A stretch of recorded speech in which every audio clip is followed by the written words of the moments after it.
तो बीबीएल की सबसे बड़ी राइवलरी सिडनी स्मैशर्स में आपका स्वागत है। देखिए, ये सिर्फ एक क्रिकेट मैच नहीं है, ये है एक ही शहर के दो हिस्सों की लड़ाई। दो टीमें, एक शहर और दांव पर लगी है इज्जत। चलिए गहराई से समझते हैं कि ये मुकाबला इतना बड़ा क्यों है। और इस पूरी कहानी का दिल बस इसी एक सवाल में छिपा है। सिडनी सिक्सर्स, एक ऐसा साम्राज्य जिसने बीबीएल पर सालों तक राज किया है, आज अपने सबसे मुश्किल दौर से गुजर रहा है। तो क्या वो इस तूफान से निकल पाएंगे या हम एक नए बादशाह का उदय देखेंगे? इस दुश्मनी को समझने के लिए थोड़ा पीछे जाना होगा। कई सालों तक तो ये कहानी एक तरफा ही थी, लेकिन फिर कुछ ऐसा हुआ जिसने इस मुकाबले की पूरी तस्वीर ही बदल कर रख दी। आंकड़े देखिए, 17-8 सिडनी सिक्सर्स ने थंडर को बुरी तरह डोमिनेट किया है। ये सिर्फ एक नंबर नहीं है, ये सालों के मनोवैज्ञानिक दबाव का सबूत है जो सिक्सर्स ने थंडर पर बनाए रखा। पर कहते हैं ना, हर कहानी में एक मोड़ आता है, और वो मोड़ आया एक फाइनल मैच में। वो सिर्फ एक जीत नहीं थी, वो एक साइकोलॉजिकल बैरियर का टूटना था, एक ऐसी दीवार जिसने इस राइवलरी को हमेशा के लिए बदल दिया। बीबीएल 14 चैलेंजर फाइनल, वो दिन जब थंडर ने न सिर्फ मैच जीता बल्कि सालों पुराने सिक्सर्स कर्ज को भी तोड़ दिया। ये एक जीत से कहीं ज्यादा था, ये एक ऐलान था कि भाई अब हम डरने वाले नहीं हैं।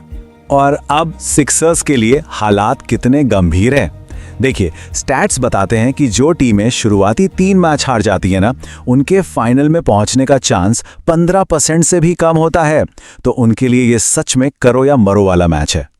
अच्छा, अब बात करते हैं जंग के मैदान की। एनजी स्टेडियम, ये सिर्फ एक ग्राउंड नहीं, ये अपने आप में एक पहेली है, और इसको समझे बिना इस मैच की स्ट्रैटेजी को समझना लगभग नामुमकिन है। ये मशहूर एसजी जैसा बिल्कुल नहीं है। यहाँ की पिच टू पेस्ड है, मतलब गेंद कभी तेजी से आती है तो कभी एकदम से रुककर। बल्लेबाजों के लिए ये एक बुरे सपने जैसा है। यहाँ पर कटर्स और धीमी गेंदें, मतलब जो गेंदें पिच पर पड़कर अपनी रफ्तार या दिशा बदलती हैं, वो सबसे बड़े हथियार बन जाते हैं। और तो और इस मैदान का डायमेंशन भी बड़ा अजीब है। स्क्वायर बाउंड्रीज छोटी हैं जो बल्लेबाजों को बड़े शॉट के लिए उकसाती हैं, जबकि सीधी बाउंड्रीज बहुत लंबी हैं। मतलब साफ है, गेंदबाजों को सीधा बॉल डालना होगा और बल्लेबाजों को साइड में यानी स्क्वायर ऑफ द विकेट पर अटैक करना होगा। जैसा कि यहाँ साफ दिख रहा है, इस मैदान पर रन बनाना लगातार मुश्किल होता जा रहा है। 2021 में जो औसत स्कोर 170 था, वो 2024 आते आते सिर्फ 146.5 रह गया है। ये पिच धीरे धीरे गेंदबाजों का किला बनती जा रही है। अब आते हैं सिडनी थंडर पर। सच कहूं तो उनकी टीम मानो इसी मैदान के लिए बनी है, और उनका सबसे बड़ा हथियार उनका जबरदस्त स्पिन अटैक। थंडर के पास स्पिनर्स की एक ऐसी तिकड़ी है जो किसी भी बैटिंग लाइनअप को बिखेर सकती है। तनवीर संघा की attacking leg spin, Chris Green की किफायती ऑफ स्पिन और शादाब खान की वो वर्ल्ड क्लास गूगली जो एक लेग स्पिनर के हाथ से निकली ऑफ स्पिन होती है, ये तीनों मिलकर इस पिच का कहर बरपा सकते हैं।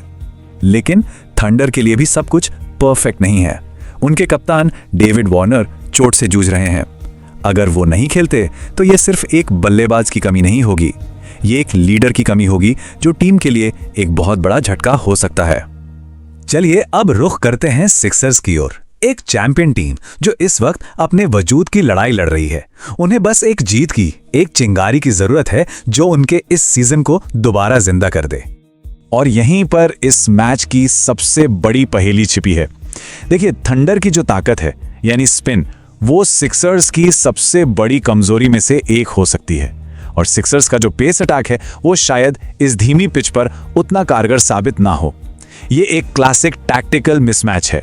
उनके स्टार प्लेयर बाबर आजम भी एक अजीब पहेली बने हुए हैं। अगर वो रन बना भी रहे हैं लेकिन बहुत धीमी गति से, तो क्या वो असल में टीम की मदद कर रहे हैं या फिर दूसरे बल्लेबाजों पर दबाव बढ़ा रहे हैं? ये एक बड़ा सवाल है। ऐसे में सिक्सर्स की सारी उम्मीदें उनकी पुरानी तिकड़ी पर आ टिकी हैं, जोश फिलिप, कप्तान मोइसेस हेनरिक्स और फिनिशर जॉर्डन सिल्क। इन तीनों को अपना सारा अनुभव झोंकना होगा और टीम को इस मुश्किल से बाहर निकालना होगा। तो अब तक के पूरे विश्लेषण के बाद सवाल ये उठता है कि आखिर ये मैच जीता या हारा कहा जाएगा? वो कौन सा एक बैटल है जो इस जंग का नतीजा तय करेगा? इस पूरे मैच का निचोड़ इस एक लाइन में है। थंडर के 3 स्पिनरों के 12 ओवर बनाम सिक्सर्स का अनुभवी मिडिल ऑर्डर। अगर सिक्सर्स इन 12 ओवरों को झेल गए तो वो मैच जीत सकते हैं, वरना ये रात थंडर के नाम होगी। और हाँ, इस सीजन बीबीएल में एक नया ट्रेंड भी दिख रहा है जिसे हम पेस ऑफ मेटा कह सकते हैं। इसका सीधा मतलब यह है कि अब तेज गति से ज्यादा गेंद की गति में बदलाव, जैसे कि धीमी गेंदें और कटर्स ज्यादा असरदार साबित हो रहे हैं। और ये ट्रेंड भी थंडर की गेंदबाजी के स्टाइल को ही सपोर्ट करता है। और आखिर में मौसम का हाल। सिडनी में शाम को मौसम बिल्कुल साफ रहने की उम्मीद है। इसका मतलब है कि मैच का नतीजा पूरी तरह से स्किल और स्ट्रैटेजी पर तय होगा। कोई बाहरी बहाना नहीं चलेगा। तो अंत में सवाल बस यही है, क्या थंडर का बुना हुआ स्पिन का जाल सिक्सर्स को फंसा लेगा, या फिर सिक्सर्स के चैंपियन खिलाड़ी हर मुश्किल को पार करते हुए एक ऐसी वापसी करेंगे जिसे हमेशा याद रखा जाएगा। नतीजा जो भी हो, एक बात तो पक्की है, यह एक जबरदस्त मुकाबला होने वाला है।